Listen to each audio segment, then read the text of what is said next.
Ang Ginoo gihisgutan sa unang pagbasa nga halangdon kaayo ang iyang himaya, naggilak-gilak daw kalayo ang talan-awon ba niya murasad og bangaw sa langit, kuan gyud kaayo glorious niya kana bang makapasigas atong mata. Niya matod pa sa atong tubag sa Salmo, ang kalibutan puno sa imong himaya, ang langit ug yuta puno sa imong himaya. Ilingi ako no ng inyong tupad, nagilak-gilak ang naong ana ni gilak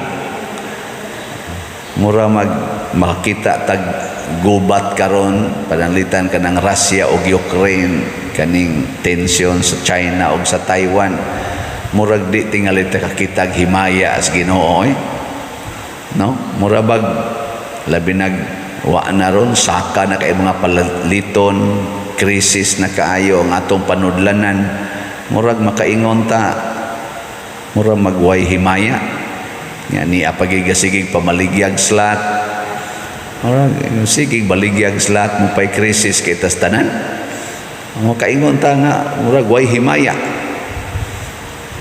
So dinhis kalibutan ba kining himaya sa Ginoo, ang kalibutan puno pero dili ta makakita kay ang himaya sa Ginoo kinahanglan kag mystical gift or mystical eyes aron ta makakita, kay misteryoso man so nagkinahanglan sa tag misteryosong pananaw. Gasa na sa Ginoo ang pagka mystic, kana bang makakita ta sa himaya sa Ginoo. Si Saint Thomas Aquinas, usa sa mga sumusunod ni Santo Domingo, bright man kay ni siya, sige siyag suwat og libro, iyang gidescribe ang Ginoo, iyang gidiscuss ang according sa iyang kaning ka-bright, iyang theological expertise, iyang gidiscuss ang langit, impierno o purgatorio, ang mga sala, mga grasya, iyan ang ipang-discuss, may kananyang pagka-discuss. And one night, sa iyang pag-ampo, gipakita siya sa glimpse of the glory of God. Ang kanalang murag danag sa kahayag sa himaya sa Ginoo, mga few seconds lang iyang nakita. Pagkakita niya ato, iya dayong gisunog ang iyang mga libro. May gani kay natabang kuno sa iyang sekretary, wa madayon og kasunog. Nya nganong iya man tong gisunog, ingon siya, sa dihang nakita nako ang himaya sa Dios, tan-aw nako sa tanang butang sa kalibutan, mura nagbasura, apil na ning akong mga sinuwat. Ang iyang mga sinuwat gidaig ka ito sa mga educated people atong panahona, sa mga theologians and philosophers. Gitawag utong iyang work og Summa. Munang na siya Summa Theologiae, Summa Philosophica, ang Summa gyud sa ato pa the best gyud, pero iyang gisunog nganuman wa na may lami kung makakita kas himaya sa Ginoo. Pasabot kung nahigugma tas mga butang sa kalibutan, di kita kakita sa himaya sa Ginoo. Pero andam ganita mo sa likway sa mga butang sa kalibutan, makakita din tas himaya sa Ginoo. Nya, ang saman, gusto mo makakita sa himaya sa Ginoo? Tanawas Kristo sa atong Ebanghelyo. Ang una niyang gibuhat mao ang pagdawat sa kamatayon. Kay kani manggong pagsalikway sa mga butang sa kalibutan, ang unang requirement, andam gitang mamatay. Wa gani ka ng basic principle nga anda mamatay or willing na gyung mamatay, di ka kasalikway. Kaya nga naman, gamiton mo na nimo nga security sa imong kinabuhi, ang imong kwarta, ang imong balay, ang sakyanan, ang alahas, ang trabaho, ang profession, ang imong dungog, Gamiton man ninimo tanan to secure yourself aron di ka mamatay. Pero willing kang mamatay, adi na ka magbaliw og dungog, balay, yuta, kwarta. Di na tanawas Kristo. Why kwarta? Gipaninglan sila buhis. Si Kristo usa ka Hudiyo, pero kay gagikan man siya dito sa Galilea, pag-abot niya sa Jerusalem, giisip siya nga turista. Di ba ang turista may atong paninglan o buhis? Mura siya tourist nga tos templo. Motong giingnan sila nga sikat na si Jesus, ingon niya nagbayad nag buhis. Giingnan sila. Si Jesus nga nakadungog ani siya, pabayron dai mi. Why ikabayad? Wa may kwarta. Iyang gisugo si San Pedro, si Pedro ba ang iyang right hand, mangingisda man to, yan siya pamasol dito sa linaw niya og makakuha na kag isda. Ang unang isda imong makuha sana abliha ang baba na ay sinsiyo niya ang katong sinsiyo igo na or dili sinsiyo coin ba igo na nga ibayad sa atong buhi sa templo niya adto dito bayre aron makasud na ta. Unsa may tumong ni Hesus aron dili masilo ang mga kobrador sa buhis. Pasabot iyang ipaambit ang kalinaw, kalipay pinaagi sa iyang pagsunod sa balaod sa yuta aron dili masilo. Nga naman wa man siya problema sa Hesus, pabayron ko nimo, okay. Imo kong patyon, okay. Nga naman, ang iyang kasing-kasing napuno sa himaya sa Dios, wa na siya magbalyo ang mga butanga. Mo na kasagaran gyud o di gyud kasagaran ang tanan nga atong gi-honor as saints, gipang-intro nato sa altar sama aning San Vicente Ferrer, si Santo Domingo, sila si San Benedicto or Saint Benedict, Agustin, Saint Francis, tanan. Ang una gid natong makita nila, apil na ning atong santosonon si Bishop Chupilo Kamomot, ang una gid natong makita, di gyud sila mo value og kalibutan, kaning kwarta. Mao bitaw na nga, sige kong pamaligyag slat, to teach you, nga imbis mabalaka taas sa tag-igasto sa atong kinabuhi, may pagmanghatag ta para sa simbahan. Ug mo na gibuhat ni Santo Domingo, ni Saint Dominic. Imbis nga iyang tigumon ang iyang kuan, iyang bahandi, kay bugtong anak siya, iya na noong pamaligya ug iyang gihatag ngadtos mga kabos. Nya gipangutana siya, nganong imong nang gibuhat nga that is for your life security? Ikaw ra gud bugtong anak. Ingon din siya, kining akong unod malata ra ni, dili dang tagdugay, pasabot inig kamatay. Nya kanimoy akong atimanon, nya pasagdan ko ng mga tao diha nga nagilaid sa kalisod, dakong insultos Ginoo. Mao na iya dayong gihatag. Kamo na musunod mo aning prinsipyo ni Saint Dominic, og musunod mo porting slat inyong mapalit ginagmay ra man daghan kayong tao matabangan nya nindot kay imong bation. Ako di sa ko moingon nga nisunod ko ani ni Saint Dominic, pero naka-imagine lang ko ba nga sukad pa adtong second-year college ko, second-year college 1984, nagsige na ko hunahuna unsay akong mabuhat aron matabangan ang mga kabos, labi na gyud ang akong mga kauban, mga igagaw dito sa bukid sa kahugan nga lisod kaayo. Nako niabot naman ko college, sila kasagaran high school level, elementary level.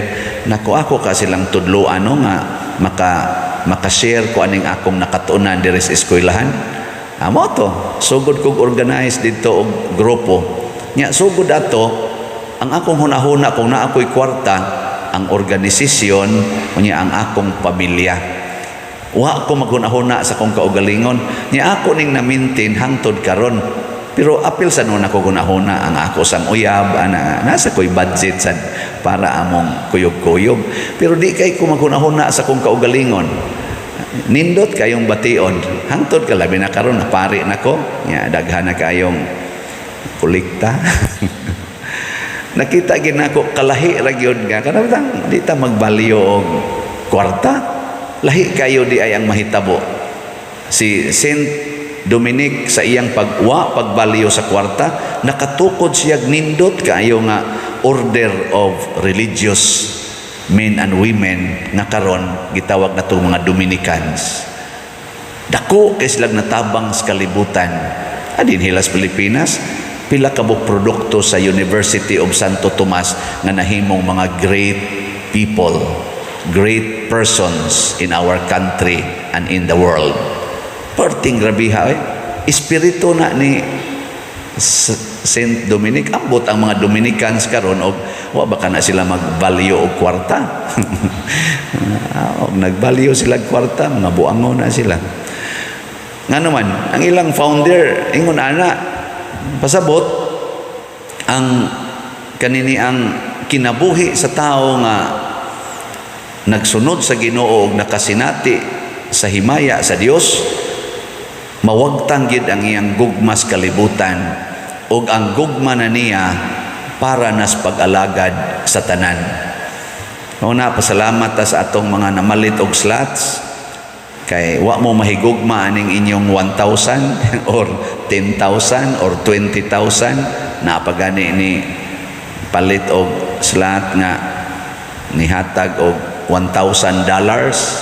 Wa ba mahinogon ba gikan ka sa gawas mo ari ka diri magdaag kag $1,000 imo nang gamiton para sa bangka sa kaning kaon ana panghatag-hatag sa imong mga kaliwat anya moy unang gianhi dinhi kay ihatag niya para sa atong kalihukan sa simbahan. Kaingon ko niya di man sad siya dato jud kayo og naong anang ordinaryo kay ba pero makatunol og ingon ana kaingon ko dako ka gracias Ginoong ihatag ani niya no nga yano kay niyang gihatag ning ang gidakon sa kwarta ug maunay tinuod nga kalipay. Ani atong halin as of yesterday niabot na og 1,240 slots. Pakpakan nato ang atong namalit og dopes. Kining atong dopes pasimpol-simpol lang ni pero mahurot ning 53,760. Makaingon jud ka wow. Makita man nimo ang resulta dinhi unsay mga mahitabo sa atong simbahan. Usa lang nakatimaan of the glory of God. Kana bang himaya sa Ginoo. Ano magtan-aw ta dinhi sa atong simbahan, magsigit tag ingon nga la kanindot na pero og ikumparar ni sa himaya sa Dios, bati kay ni siya. Mura ra nig basura. Pero tungod kay ato maning gihimo dili kay do natay philanthropy nga mao ni bangka ani di ako'y 60 million tukura ng inyong simbahan wa man sila manghatag ana although daghan kaayong nakailan ako o nahibaw sa daning ato nga mga milyonaryo pero wa may nihatag og naa atong dawaton. Pero kinsa may nakahimo ani kitang tanan ako apil sa kong palit slot ginagmay hangtod karon nahibong ingon ani mao na siya ang prinsipyos mga santos day to day holiness musangko gyud sa greatness in the kingdom of God. Mao na siya pamaagi nga nindot kaayo ang tangpuy-an sa atong mga kaigsuonan labi na sa mga leaders kalibutan. Sige, lingian na imong tupad ing na musunod ka ni Santo Domingo. Ayan, bangutan na ba musunod ka Santo Domingo? Klaro na yung mga naam. So, ila sa to dito. Tanawa na yung mga tao karon nga kuado nagsigi og value aning kwarta o kaning gahom o kaning honor ana gubat na perting ginubatay ang wasan magubat kasigi sag linibakay gyud.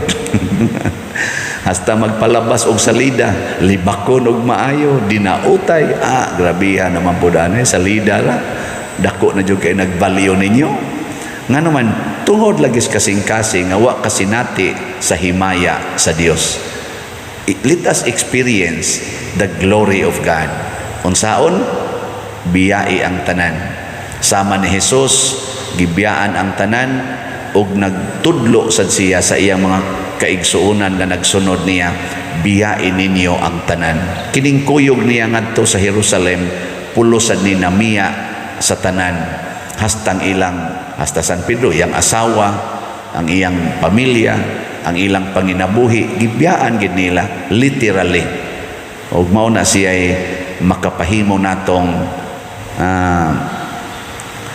powerful, makagagahom ug makakita ta sa himaya sa Dios. Ug kung makakita na taana, pirmi na tang malipayon, pirmi na tang malinaon, pirmi na tang kontentos kinabuhi. Makaingon kang wala ka nang hahanapin pa. Pero di ka kakita ana, ay magsigi kag hanap-hanap, hangtod ma-stress ka, hangtod magdepresyon. Ang uban mo ambak pastaytayan sa Mandawi Mactan Bridge. So nakita di ko sa atong Mandawi Mactan Bridge nga una kanang pirming na imo ambak diha ba. Makaron gibutangan nag-ali, taas na kay ali. Sige ko agi-agi des una, taga dinhi raman ko to babaws tuhod ang kaning ali na mo ning daghan kay mo ambak kay duol raman kaayo. Ngano wa jud ka ni ali? Karon ana sila ali, taas na kaayo. Bisag iring di nakaambak. Kay nag-ana man niya ni bawog pagi diri. So di maglisod na jud kag ambak. Nako ambot lang ka wa ba kay mo ambak diha. Nagkatawa ta ba? Nganong mangambak man ka ng taytayan kay naa kay depression, naa kay despair. Nganong na despair man ka? Tungod kay wa nakakakita og meaning sa imong kinabuhi. Ngano man kay wa kakakita sa himaya sa Dios. Tanawa, ikakita nimo sa himaya sa Dios. Wag tang ginang tanang depression, tanan nga kabalaka, mahimo gyud kang tinuod nga malipayon o kontento sa kinabuhi. Manindog na ta. Mga igsuon, ang atong Ginoong Dios nagpatalinghog sa atong pangaliyupo tungod kay siya ania uban kanato, uban sa iyang himaya.